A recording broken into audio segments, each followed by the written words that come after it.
Tirer parti de sa différence, de Roxane Nico.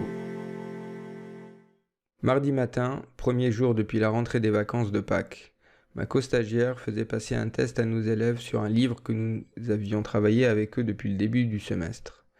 Au moment où elle expliquait comment allait se dérouler le test, une de nos élèves se mit à pleurer.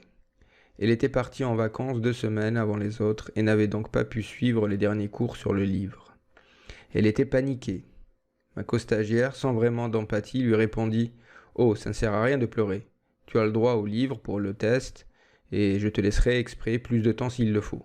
Tu as suivi tout le reste et tu sais donc l'essentiel. » En voyant cet élève, plutôt doué et donc n'ayant pas particulièrement besoin de pleurer face à une telle situation, je me revis, 13 ans plus tôt, à ma première crise d'angoisse due à l'école me revint alors en tête. Devant l'entrée de l'immeuble, je suis terrorisé, en pleurs. Je ne peux pas y aller, impossible, je n'ai pas la force. Je me retourne en pleurant et en appelant ma maman, mais elle n'est pas là. Il n'y a que la voisine qui me regarde pleurer et me dit « Elle n'est pas là ta maman ». Je remonte chez moi, honteuse et pétrifiée.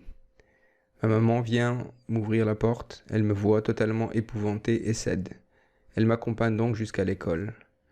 Grâce à sa présence, je franchis la cour de récréation et me sens déjà un peu moins impuissante. Ce jour-là, j'ai vécu ma première crise d'angoisse, première d'une longue série et surtout le début d'un long combat contre moi-même, qui, je le sais pertinemment, peut ressurgir à tout moment. Cette élève était comme moi, elle avait peur, elle ne se rendait pas compte de ses capacités. Un rien la tétanisait, l'empêchant ainsi de donner le meilleur d'elle-même. Pendant un instant, je me sentis mal, mais le mal venait surtout du fait que moi, je comprenais la raison de ses larmes, tandis que les autres ne comprenaient rien et ne l'ont pas rassurée, comme elle en aurait dû sûrement eu besoin. Pendant quelques secondes, j'ai revécu ce que j'avais vécu tous les jours, face à chaque test, pendant plusieurs années. Je me rappelais quand je pleurais la veille d'un test, n'arrivant même pas à dormir, tellement l'angoisse me submergeait. Mes larmes sur le chemin de l'école, ne sachant pas comment me calmer seul, tous ces moments où je savais très bien que je n'avais pas de raison de me mettre dans un état pareil, ces angoisses que je n'arrivais pas à calmer. Vu de l'extérieur, tout cela peut paraître futile, voire même puéril. À quoi bon pleurer? Ça ne va pas arranger la situation. Et pourtant, j'aurais aimé aller vers elle, j'aurais aimé lui dire que je la comprenais, j'aurais aimé la prendre dans mes bras, lui apporter le soutien dont elle avait besoin, et indirectement, en la rassurant, me rassurer moi aussi. L'apaiser un peu, comme j'aurais aimé être moi-même apaisé quelques années plus tôt. Quand je me rends en stage ou en remplacement, j'y vais comme je suis, avec mon vécu et ma façon de penser.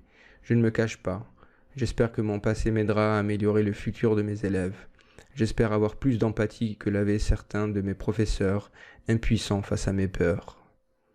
Les angoisses ne sont jamais comprises par les autres et parfois, nous ne les comprenons pas nous-mêmes.